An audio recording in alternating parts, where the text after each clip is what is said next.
dadalhin po natin sa Pagala. Sa Marikina po. Hindi po po pwede mo.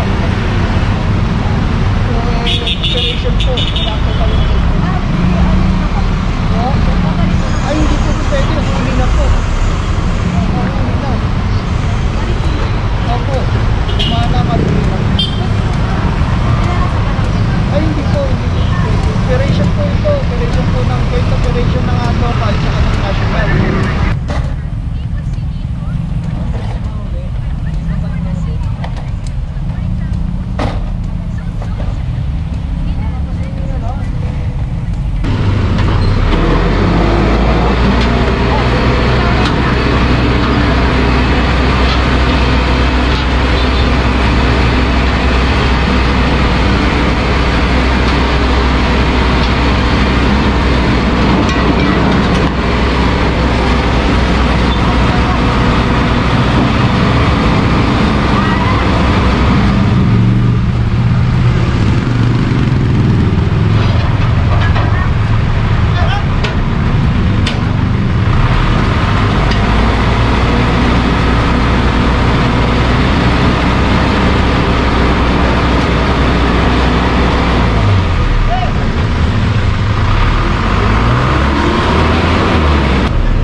Tinatanong natin sa residente kung kilala nila may-ari. Hindi nila kilala. Yung plaka may NBI. Pagkabalik ni bossing, wala na yung sasakyan niya, nataw na po. Diretso na lang po siya sa Tumana, Marikina.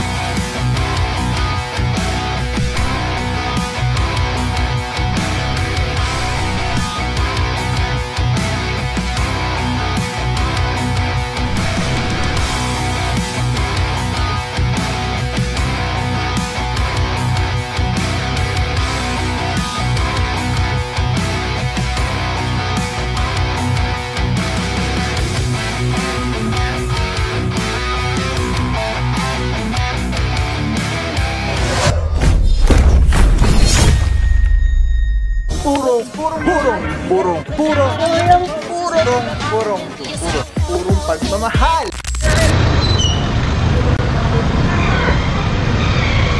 Ang helmet sir. Hindi ka lang kami tubig dyan sa likod. Wala ka ng helmet sir. Hindi ka lang ang driver's license. Andun po. Saan sir? Doon sa school po. Sasok ako sa towing yan. Hindi nga po pagbigyan sir. Diyan lang naman kami. Tawag sir, operation. Operation kami sir. Pagpupula po. Kuha na lang ng lisensya. Iwan mo dyan yung matama ng lisensya mo sir. Pinanginom ko sir dito dito sa'yo. Pag hindi ka dumating, hindi pa natin. What is up guys, Papa Pao here, purong pagmamahal. Lungsod Quezon natin puti Mayora, Mayor Joy Belmonte, Vice Mayor Gian Soto, Officer Romero, kasama natin dyan. Tuloy din yung pagbabago, Polonio Samson Barangay Hall. Dito tayo ngayon mga puro mena para agad tayo. Nagkaka-coordinate pa lang ng ating ikakandak na clearing operation. Di pa natin alam kung ano yung ruta. At kasama natin ang tropa ng TTMD, Tiga Sipagaling, Sir Dexter Cardenas. Good morning, Officer Romero. Saludo mga bossing. At syempre, kasama rin natin ang tropa ng MMDA Seated 1. Okay mga puro, tabay lang po ano. At mamaya malaman natin kung saan yung mga areas na i-clearing with regards sa illegally parked vehicles. Ay meron pa ulit, walang helmet. Sakit ka lang. Isa, sasampa ko sa towing yan ha. Wala kang helmet ha. Okay mga puro, riding without helmet upon apprehension. Walang driver's license. Driving without license si bossing. Opo, dadalhin po natin sa Pagala. Sa Marikina po. Hindi po po pwede mo. Operation po. Wala po kami po. Ay, hindi po po pwede. Huli na po. Huli na. Opo. Mana Marikina. Ay, hindi po. Hindi po pwede. Operation po ito. Operation po ng point operation ng local sa ng national. Hindi po operation ng barangay.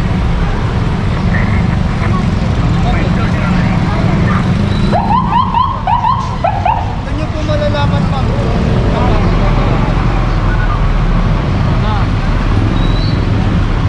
Alright mga puro, ano, paalis pa lang tayo. Ito na, may mga nahuli na, mga walang helmet. But anyway mga puro, diretso na tayo. At ito na, proceed na tayo sa target areas. Let's go guys.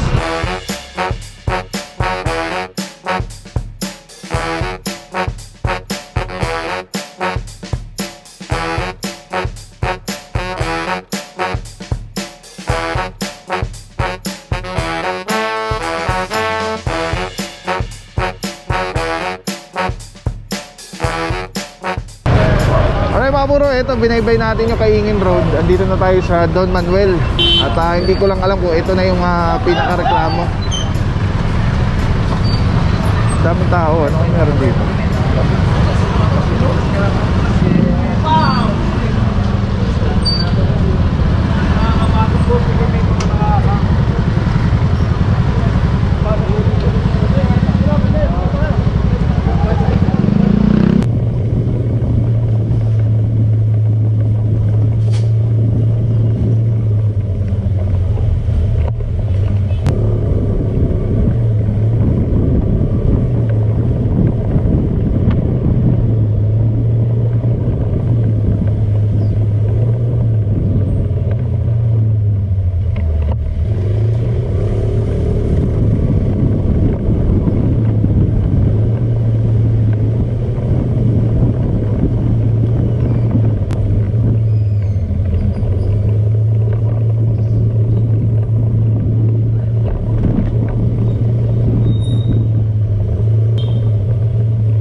As per the barangay, ito lang Kaingin Road. At ito nga yung kanina pa. Ito hilahin na ito malamang. Kasi kanina pa yan. Nagpas 5 minutes ng panigurado yan.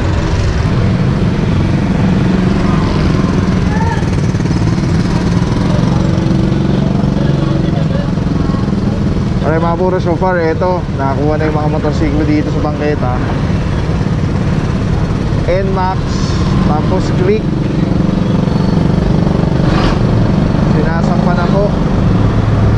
And then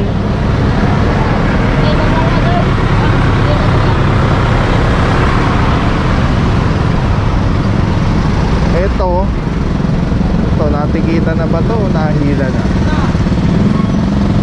Natikita na. Yun yung driver, pinaalis na. Natikita na ni Officer Tianyo.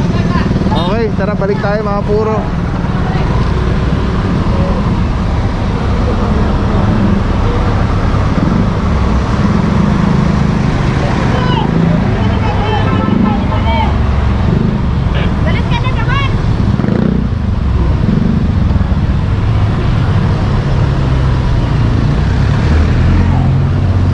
Samsung Road. Ito meron na naman. Dito yan sa may ice plant. Isa. Ito okay na to. Okay na to. Pag maayos yung pagkakapark, labas yung bangketa. Isa lang po na dito naabutan.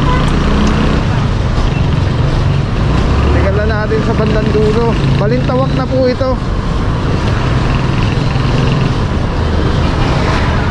Wala na rin. Malinis.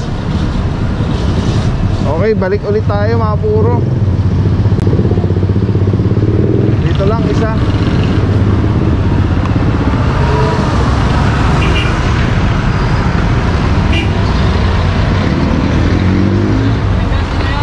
Malinis? Okay, ito lang.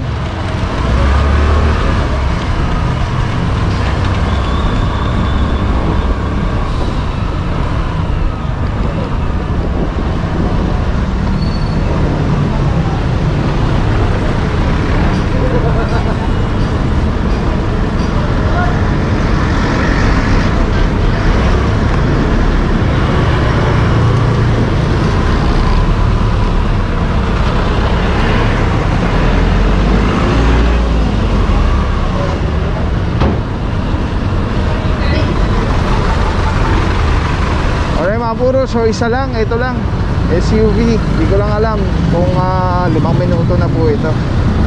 But anyway, doon tayo banda sa gitna para baka kasi mag-proceed na yung tropa eh, hindi tayo makasama. Ito mga puro, wala pa rin driver na lumalabas. Sama na dito si Officer Romero.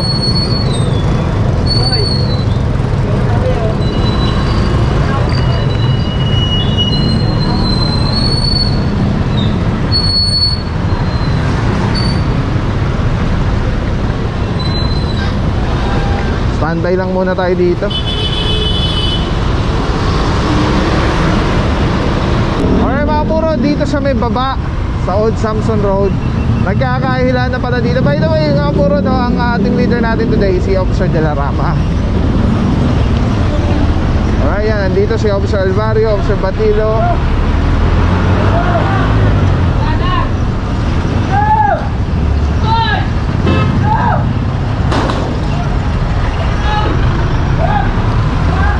Cover muna natin to. Hinihila dito.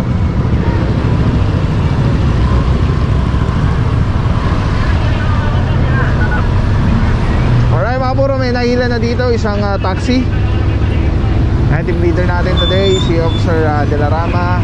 Ito, nakaangat na po ito. Diretso Tumana Marikina. Doon yan na isi-settle yung mga dapat i-settle. Masikip po dito sa area, no? Kaya kailangan talaga free from obstruction. Doon nakita naman natin wala nakapark sa may kalsada. Pero ang point kasi dito, kung wala nang lalakaran yung mga tao, katulad yan, di ba? Yung bangketa dapat ganyan, malalakaran. Pero kung wala na, sa kalsada na lalakad. Ang sikip ng kalsada, delikado para sa mga pedestrian. Alright, dito naman mga puro, ito yung naangat na isang SUV. Dito may nakuha tayo dito, isa lang, isa natikitan. Last time na nandito tayo, meron na naman po. Actually, yung sabi na residente dito, paghapon daw, puno na to. So, itong bangketan to, nagiging parking space. Kasama naman nandito si Officer Calebag. Isang pick up kalibre.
Officer Calebag, good morning bossing.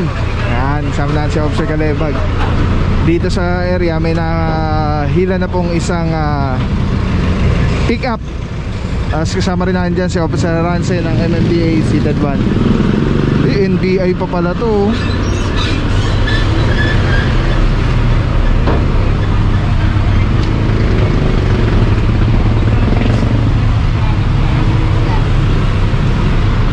Tinatanong natin sa residente kung kilala nila may-ari. Hindi nila kilala. Yung plaka may NBI. Ayan, pagbalik ni bossing, wala na yung sasakyan niya, nataw na po. Diretso na lang po siya sa Tumana, Marikina. Alright, let's go guys. Proceed tayo dun mga puro. Good morning, bossing. Alright mga puro, kasama rin natin tropa ng TRD. Team leader natin dyan, si Officer Gomez. May nahuli tayong isang, hindi ko alam kung nahuli na to or na biniverify pa yung mga dokumento. Isang utility type vehicle, pan-deliver ng mga, mga red doors. Ng mga soft drinks, ang alak, mga beverages. And ayan nga, pagka ito kulang walang permit or unregistered or ano pa ba, walang lisensya, yan, subject for impound po yan. Diretso niyan, Manila Signaling naman. Yan, mga puro na mamaraan tropa ng TRD in case may mga kolorum dito sa area. At ito, standby lang muna dito ang tropa dahil masikip. Nakita niyo yung mga ginagawa doon. Masikip yung yung mga naghihila na doon. Ayun pala, ano po ito? For impounding pala, for impoundment na rin pala ito. Ayun na, bibigyan na siya ng impounding notice. Alright, let's go guys, andabay lang. Hindi pa natin alam kung saan ang ikot. Again, ano po tayo, Apolonio Samson, Barangay Apolonio Samson.